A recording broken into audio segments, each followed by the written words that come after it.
அனைவருக்கும் வணக்கம். விரை வீக்கத்திற்கு முத்திரை செய்யலான்னு சொல்லியிருந்தேன். என்ன முத்திரைன்னு கேட்டிங்கன்னா, ருத்ர முத்திரைன்னு பேர் அதுக்கு. அந்த ருத்ர முத்திரை எப்படி செய்யணும்னா, முதல்ல நம்ம வஜ்ராசனம் போட்டு உட்காரணும். வஜ்ராசனம் போட்டு உட்கார்ந்து நம்முடைய ஆள்காட்டி விரலையும், மோதிர விரலையும் நம்ம கட்டவர் நுனியோட பகுதியில் இணைச்சி தொடுற மாதிரி வச்சு, நல்ல காலையில் ஒரு 5 நிமிஷம், இல்லை காலையில் ஒரு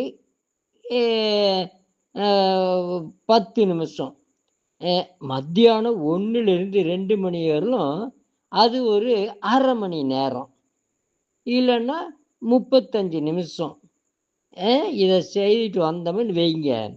நல்ல மூச்சு மெதுவாக இழுத்து விடணும். அதை கவனிச்சு மூச்சு இழுக்கும்போது நல்ல நல்லா சுருங்குற மாதிரியும், மூச்சு வெளிவிடும்போது நல்லா ஆயிட்டா மாதிரியும், அந்த வலியெல்லாம் வெளியே போகிற மாதிரி நினச்சிட்டு வந்தேன்னு வைங்க. ஒரு 48 நாள் நீங்கள் இதை நம்பிக்கையோடு செய்தீங்கன்னா அந்த மருந்து எடுத்துக்கிடணும். இதையும் செய்துட்டோன்னா சீக்கிரம் நல்லாயிரும். செய்து பாருங்க.